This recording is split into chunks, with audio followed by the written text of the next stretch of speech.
Hello, hello, hello. This is Gresh from the I Am CEO podcast, and I have a very special guest on the show today. I have Ceola J of CJ Productions LLC. Ceola, it's awesome to have you on the show. Thank you. I'm happy to be here.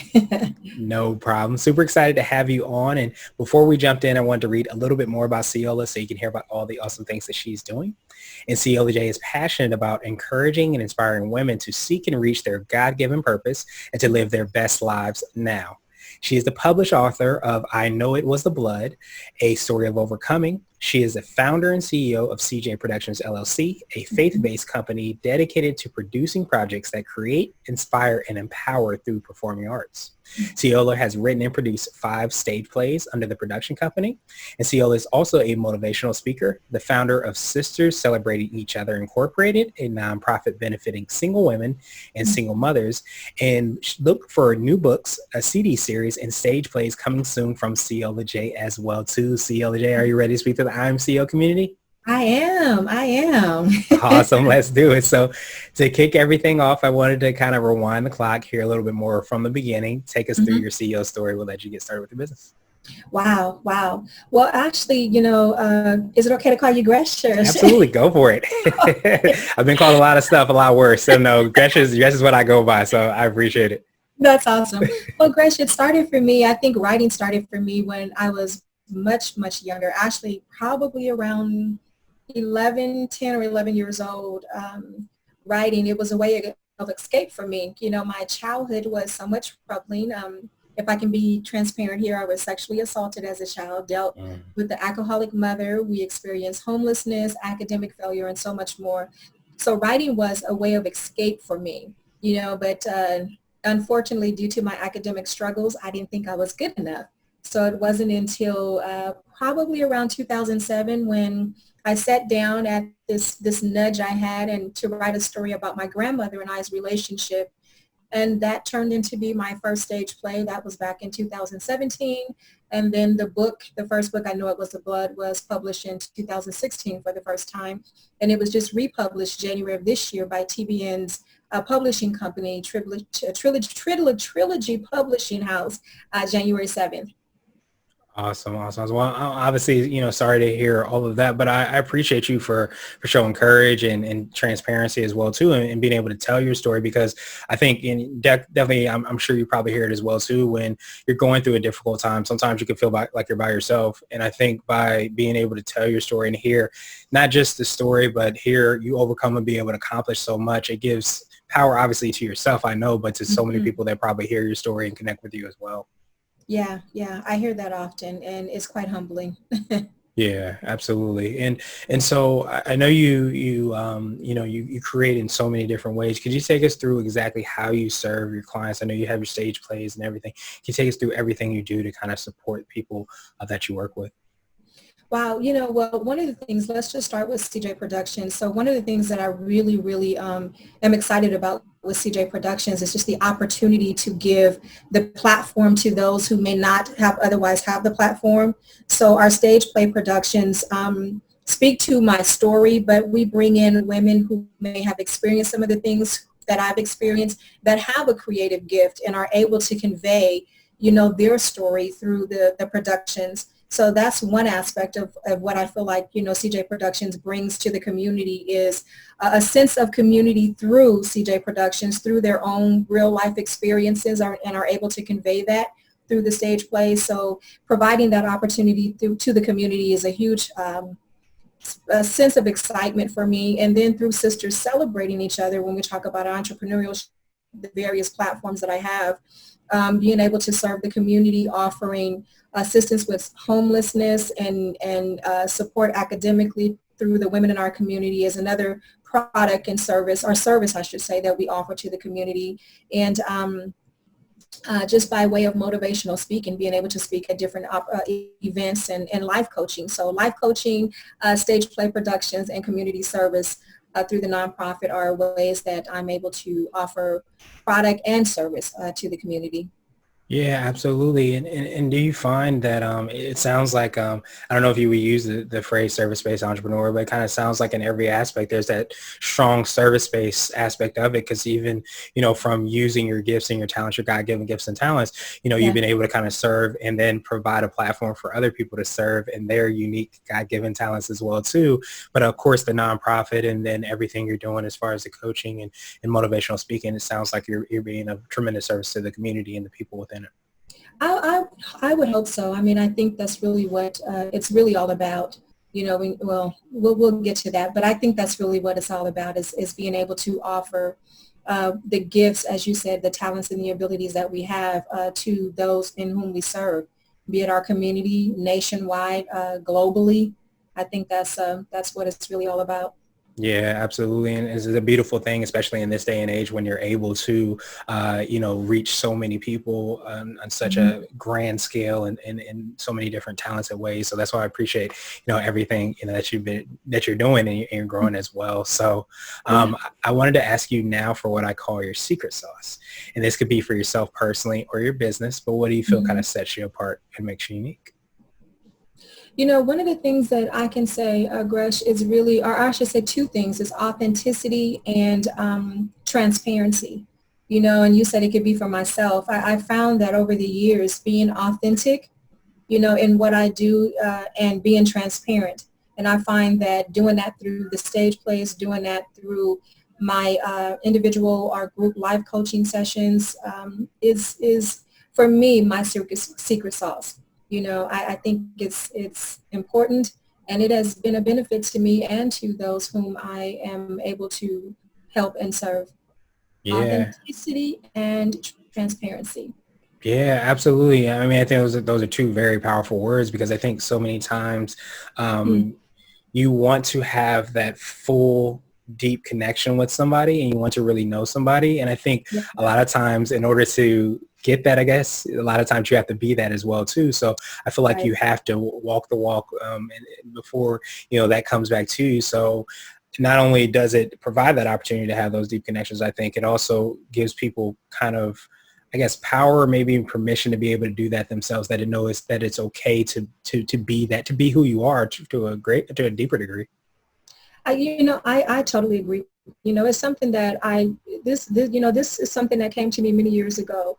And it's, I don't even know how to explain it. It's something I heard, and it's transparency is the bridge that builds trust. Mm, And years ago, it was this thought, this idea, this, thing that came to me. And ever since then, I found that being those two things, authentic and transparent, is really helpful. And I agree with what you said. It gives people the permission, to be themselves. And I think in, our world, unfortunately, we have a lot of folks that sometimes find it hard. We guard ourselves. We want to protect ourselves, and I think when I go out and speak or even through the stage plays, conveying that transparency and that authenticity, it does relax people.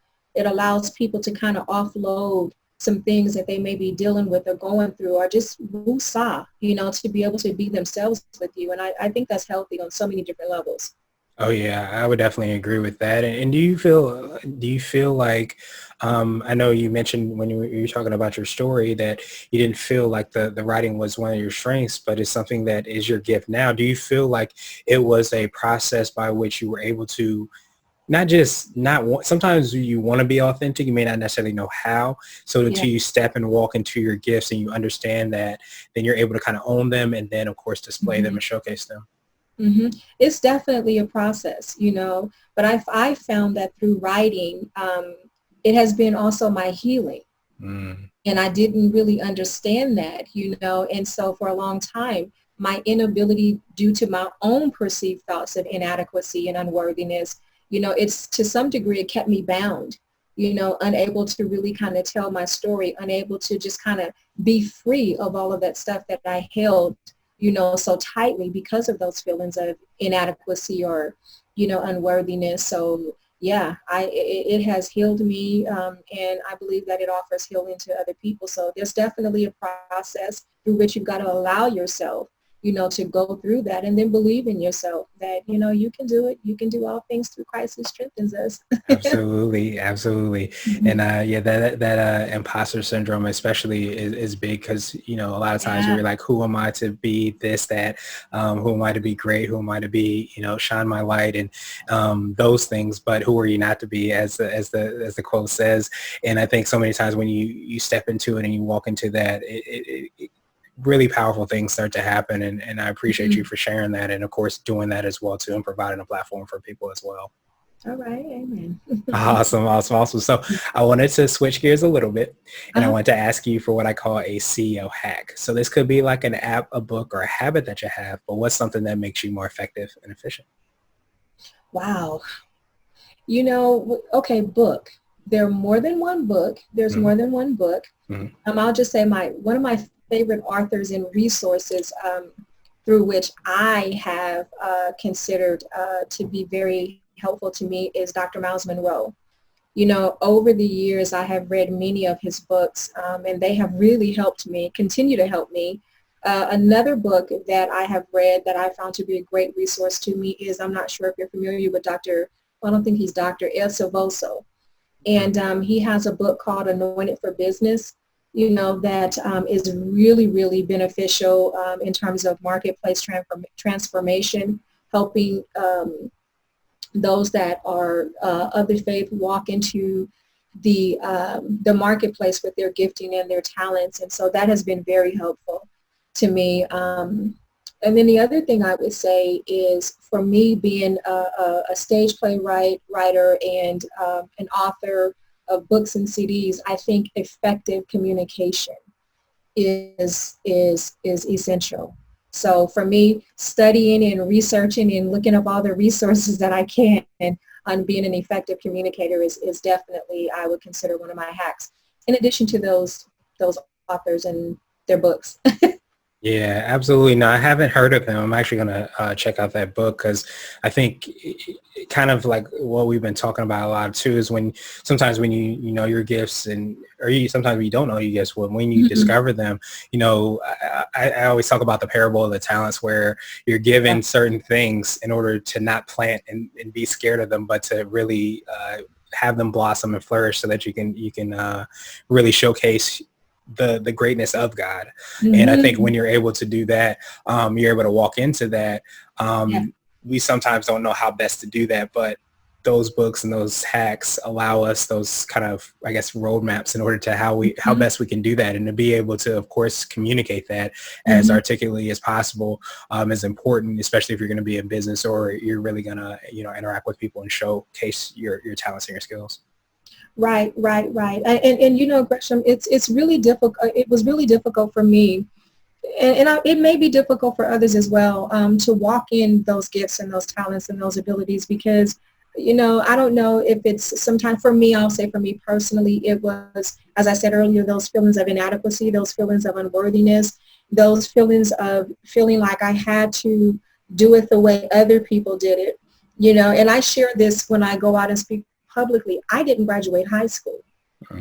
right? I got my GED when I was 30, but it wasn't because I wasn't smart enough and I wasn't good in school. It was because of, the struggles that my mother went through. It was because of us being homeless. It was because of all the things I dealt with as a child, that kind of made me believe that I was inadequate, that I was unworthy, that I was unqualified to do the things, but God says he calls those whom he equips, and he equips those whom he calls. So, so we just have to, from a faith perspective, we have to believe, what God has said about us and walk in that truth, own that truth, and have confidence in him, and then we'll find that we have confidence in ourselves. Yeah, absolutely. It's extremely powerful. And I think so many times that, you can a lot of times become what people say about you or your environment as well too. And I think Yeah. that it takes a lot of, courage. And that's why, I love everything that you've been able to do and are doing for so many other people, because I think when you start to paint a new picture or you start to see the light or a different light, a lot of times it's hard to turn back to what you were, because you see how awesome you were and you realize those things that were truths really sometimes aren't. They're just sometimes things that are being told to us or created in our environment or in our heads, and they're not really facts. They're just things that are said, and we can continue to kind of write and create our own script as soon as we kind of understand that.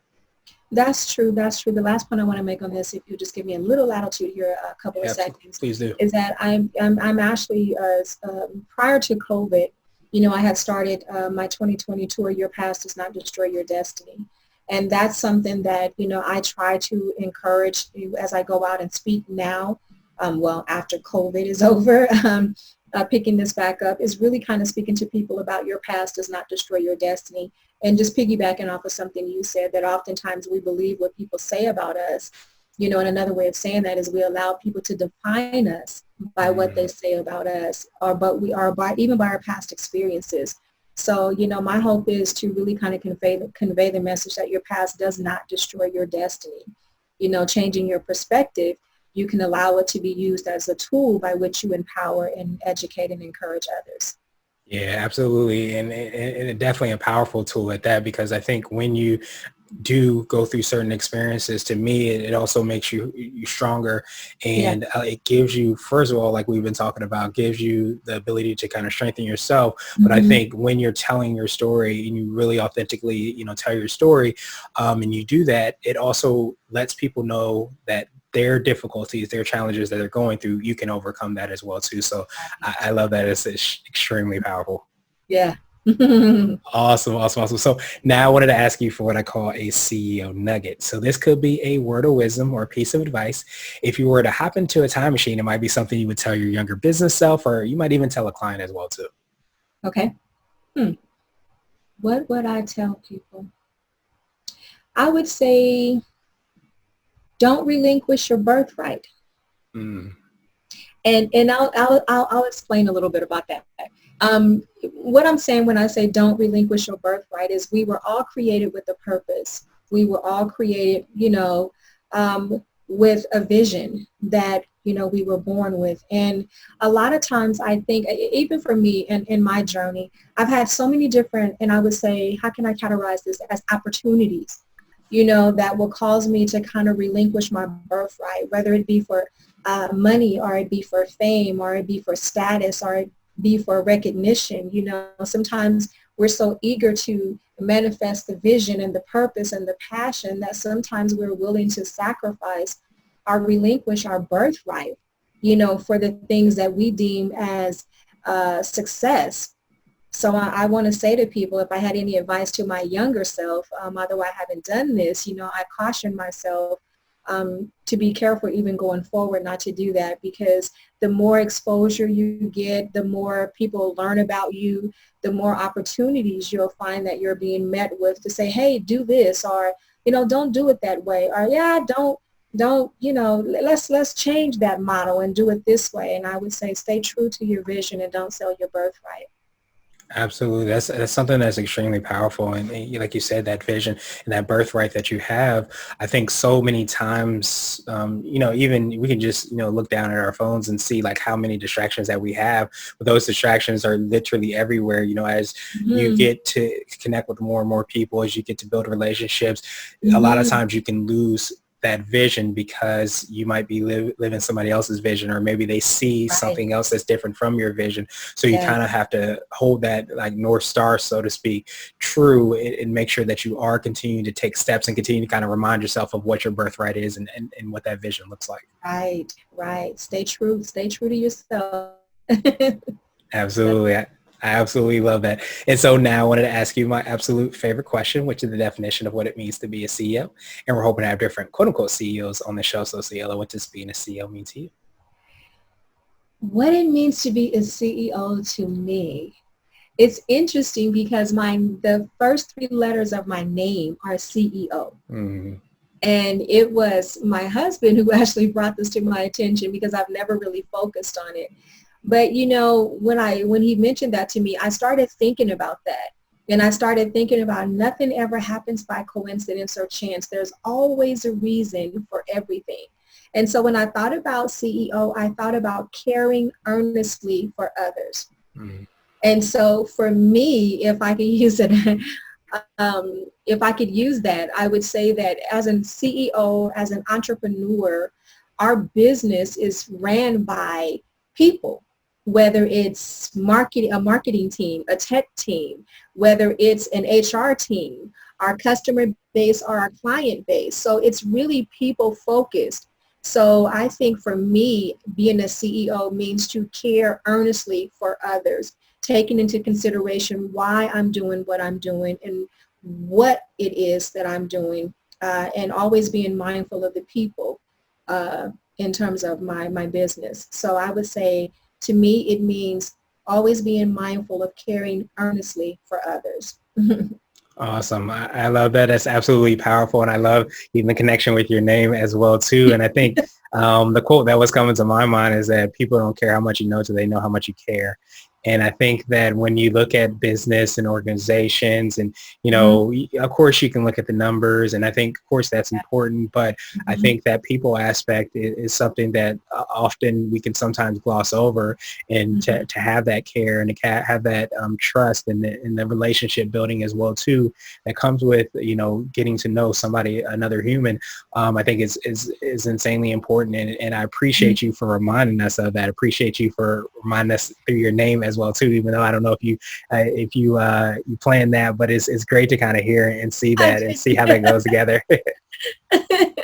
Actually, I didn't. I think as CEOs, as entrepreneurs, I think sometimes we're so driven by the vision, like the work and everything that we need to do. And initially, when you're starting out as an entrepreneur, on your way to kind of fulfilling that vision as a CEO, there's so many little things that are and important things that we need to do from a foundational standpoint, establishing the business and so on and so forth, that we can forget the why behind the what. We can forget the people, that we're here for the people, and I always want to be mindful of that. So, yeah.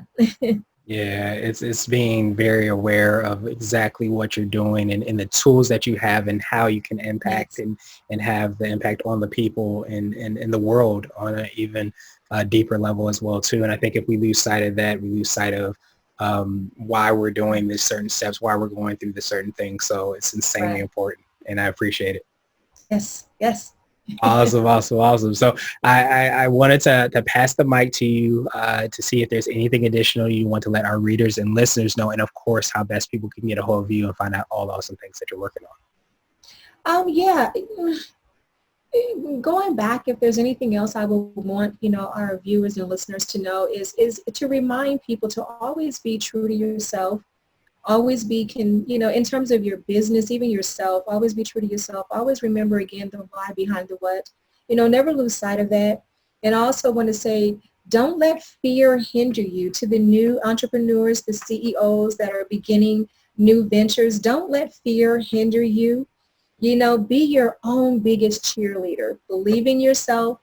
Don't doubt yourself, and understand that, my grandmother used to always say something, and that's nothing beats a failure but a try. So, on. don't fail by not trying. That's extremely powerful. I definitely appreciate that. And for people that want to get a hold of you, what's the best way for them to do that? You can reach me via email. That's Ceola, Ceola, at CiolaJ.com. And on all social media platforms at Instagram, Ceola_J, and Facebook and LinkedIn, simply Ceola J. Awesome. Awesome. Well, thank you so much again, Ciola. We will have the links and information in the show notes, but I love those kind of last moments, and especially what your grandma said, nothing beats a failure like a try. And I think so many times you can get so caught up in what could happen and what might happen that you never, ever really try to do what you are born to do, what your birthright is, and step into that. And those talents are given to us often to give to the world. And I think it's our duty in order to do that. So I appreciate you for reminding us of that. And I hope you have a phenomenal rest of the day. Awesome. Thank you, Gresh. I really appreciate it. Bye, CEO Block Nation family. Take care. Keep moving.